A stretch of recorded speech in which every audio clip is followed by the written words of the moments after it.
One of the biggest roles that anyone's ever played to commercialize MMA and bring it to a global audience is that of Dana White. He's done it with the UFC, making it one of the most recognizable sports leagues in the world. However, much like many of the fighters, White himself is a controversial figure. In today's video, we'll take a look at some of the biggest lies Dana White's ever told. Starting off with the Ben Askren lie at number 10. Almost a decade ago, Ben Askren departed from Bellator, where he used to fight in the welterweight category. At the time, he quickly became one of the most sought-after free agents on the planet. However, one person was not happy with him, Dana White. White at the time had said that Askren wasn't going to fight in his league. Not sure what the reasons for it were, but if we had to take a wild guess, it was because he was taken aback by the comments Askren had made against him. It may have also been due to his fighting style, but we bet it's more so because he took offense in the trash talk against him. White, however, didn't address this, but instead said that it was because Askren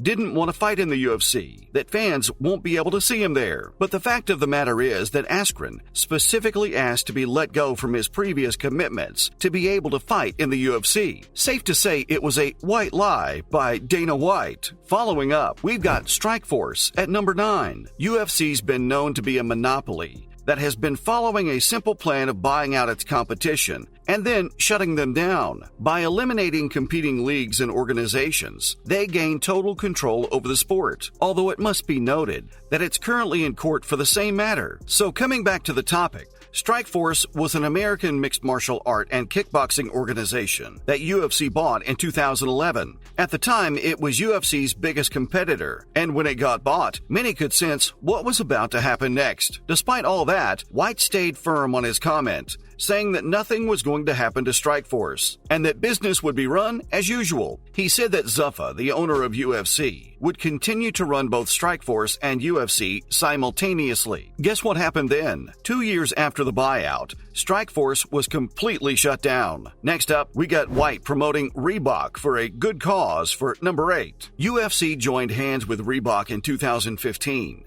The partnership was huge, allowing Reebok to be the fighter outfitter. Such a huge sponsor obviously meant that there would be an inflow of cash, and that the fighters may well benefit from it. While fighter sponsors became a thing of the past, White claimed that this would be a good thing for them, and that they'll be paid more in the long run. Unfortunately, though, that never happened. In fact, out of the $70 million gained from the deal, only $40 million went to the players, when White explicitly said that all of it would go to them. The only winner that came out of the deal was UFC, and no one else. A uniform pay scale was introduced, and while it may have helped the top fighter, which we doubt it did, the younger, new card fighters were plain losers in the entire mess. Coming up at number 7, it's the UFC Fight Island. An exotic location was White's plan for when COVID-19 hit the planet in 2020. As explained by the organization, the idea was that an island would be bought, and UFC fights would be staged there. It was probably supposed to be something like the sports bubbles that we saw in the other sports, such as basketball and cricket, but with a twist. But like most of White's other claims,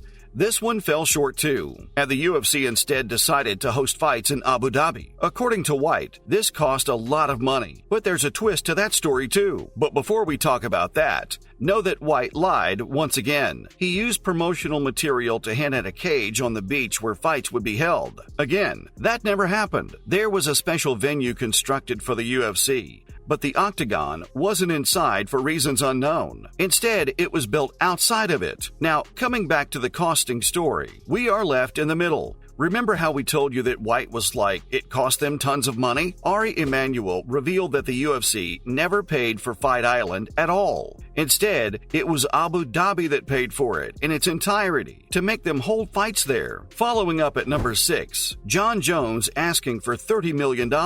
Jon Jones and Dana White have been in a debate regarding his pay. While Jones has clearly said that yes, he wants to be paid more than what he's currently being paid, especially because he plans to move to the heavyweight class for a super fight. And while his demands have been met with a clear no from the president, the reason, according to him, is the high price that the heavyweight champion asked for. He said that Jones asked for $30 million to fight Francis Ngannou, which was just not feasible for anyone. Interestingly, though, Jones and his management both denied this immediately. Moving on to the 5th position, Jeremy Stephens didn't get arrested. Back in 2012, just the day before Stephens was supposed to fight, he got arrested for a charge relating to a year-old assault. The most annoying and frustrating thing about this entire fiasco was that Whyte kept denying that anything of the sort ever happened, and that the fight between him and Eve Edwards was still on. All this when Stephens was literally arrested a few hours before the event. Whyte only came clean about the situation when the show went live. The weirdest part of this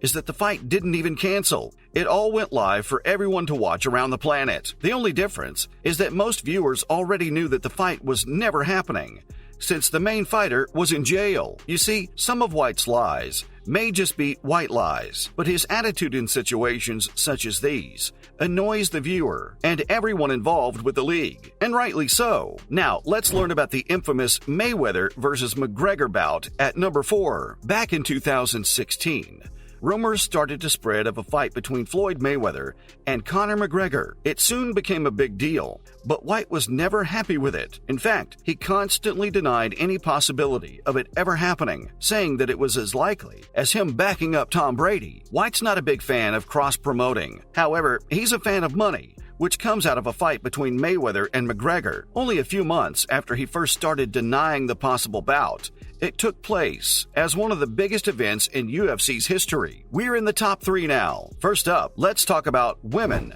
denied entry into the UFC. Back when Strikeforce was a thing, it was hoping to get women into fighting. Some big names, such as Ronda Rousey and Chris Cyborg, were extremely successful in the sport. Whyte, on the other hand, turned a blind eye to them, and the massive success they had with the promotion being possibly the worst prediction on Whyte's hand. He said that women would literally never fight in the UFC. Only 2 years later, they arrived with their full strength and might, and have never looked back since then. It's like whatever Whyte says, the opposite is bound to happen. Following up with another bad attempt at women's inclusion. Not sure what Dana's got against women, but one thing's for sure, each claim he makes about them proves wrong. Similarly, back in 2017, right after the UFC announced that a women's flyweight division was about to start soon, Whyte said that the press release was sent out by mistake and that the division was not happening. Only a week later, he changed sides again when the division did, in fact, go live. Sometimes we feel like Whyte's a habitual liar, and he just can't help it. Finally, Whyte was in denial regarding the league's sale. The UFC was sold to WME IMG in 2016 by Zuffa. It was something out of nowhere. In fact, reports were going on for a while, especially regarding the time after the landmark UFC 200 event. Whyte, like always, straight up denied anything of the sort was ever happening. He went one step further, saying it was never even being discussed. Amazingly enough, he even denied it while UFC 200 was going on, except that less than 48 hours later, the sale did happen, and Whyte was once again proven to be a liar. Not sure if this is a poor attempt at keeping a secret, or just straight-up denial. That's a wrap for this video. Which other lie by Dana White has annoyed you the most? Let us know in the comments below. Make sure to give this video a thumbs up and subscribe to our channel for more videos like this. See you at the next one.